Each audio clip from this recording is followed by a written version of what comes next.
మా హిందూ బంధువులు ఉన్నారు. ఎక్కడైనా కళ్యాణం కాకుండా అక్షింతలు వస్తాయా? మనం పెళ్లికి ఎప్పుడైనా వెళ్తే కళ్యాణం అయినాకనే కదా మన చేతులు అక్షింతలు పెడతారు వేయమని.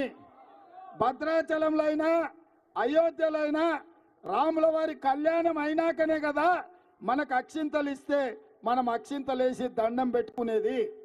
మరి రాముల వారి ప్రతిష్ట కంటే 15 రోజుల ముందే బీజేపీ వాళ్ళు ఇంటింటికి అక్షింతలు తెచ్చి పంచిండ్రు. ఇది హిందూ సాంప్రదాయమా అని నేను అడుగుతున్నా. ఇది దేవుడిని మోసం చేయడం కాదా? దేవుడి పేరు మీద ఓట్లు అడుక్కోవడం, ప్రజల్ని మభ్యపెట్టడం కాదా? ఇవాళ బీజేపీ వాళ్ళు తెగబడి హిందూ సాంప్రదాయాలకు వ్యతిరేకంగా రాముడి ప్రతిష్ట జరగకంటే ముందే 15 రోజుల ముందే అక్షింతలు ఎక్కడి నుంచి వచ్చినాయని నేను బీజేపీ నాయకులను అడుగుతున్నా. వేద పండితులకు నేను దండం పెట్టి చెప్తున్నా, సాంప్రదాయం ఏందో మీరు ప్రజలకు చెప్పండి. మేమందరం హిందువులం కాదా? మేం దేవుళ్ళకు మొక్కలేదా? శ్రీరాముడికి పూజ చేయలేదా? మేము హనుమంతుడిని కొలవలేదా? ఇవే కాదు, మా గ్రామాలలో మేమందరం వ్యవసాయం చేసుకునేటోళ్ళం. ఎల్లమ్మకు, పోషమ్మకు, మైసమ్మకు కోడిని కోసినాం, కళ్ళు కోసినాం.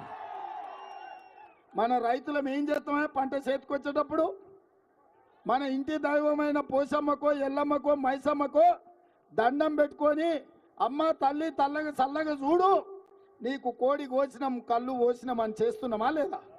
చేయలేదా మనము? బీజేపీ వచ్చి మనకు నేర్పాలా? బీజేపీ వచ్చి మనకు భక్తి గురించి, పూజల గురించి చెప్పాలనా? వాళ్ళు ఇవాళ దేవుడిని అడ్డం పెట్టుకొని బాక్సులో ఓట్లు వేయించుకొని దేవుడిని మనల్ని కూడా మోసం చెయ్యాలని ఇవాళ కుట్రలు చేస్తారు. అందుకే ఆలోచన చెయ్యండి మిత్రులారా. అందుకే నేను ఒక మాట చెప్పదలుచుకున్నా, దేవుడు గుడిలో ఉండాలి, భక్తి గుండెల్లో ఉండాలి. వాడే నిజమైన హిందువు. దేవుడు గుడిలో ఉండాలి, భక్తి గుండెల్లో ఉండాలి. వాడే అసలైన హిందువు తప్ప బజార్లో పోతే దేవుడి బొమ్మ పెట్టి ఓట్లు అడుక్కునేటోడు బిచ్చపాడైతాడు తప్ప భక్తుడు ఎట్లయితాడు? బస్ స్టాండ్ల ముందు అప్పుడప్పుడు మనం చూస్తాం, పెద్ద స్తంభాలం పెట్టుకొని అయ్యప్ప బొమ్మ పెట్టుకొని, అయ్యా నా కాళ్ళు లేవు, నాకు చేతులు లేవు, నా కళ్ళు లేవు, దేవుణ్ణి చూసి పిచ్చమెయ్యి నేను బతుకుతా అని. అట్లనే ఇవాళ బీజేపీ వాళ్ళు బొచ్చల ఓట్లు అడుగుతున్నారు.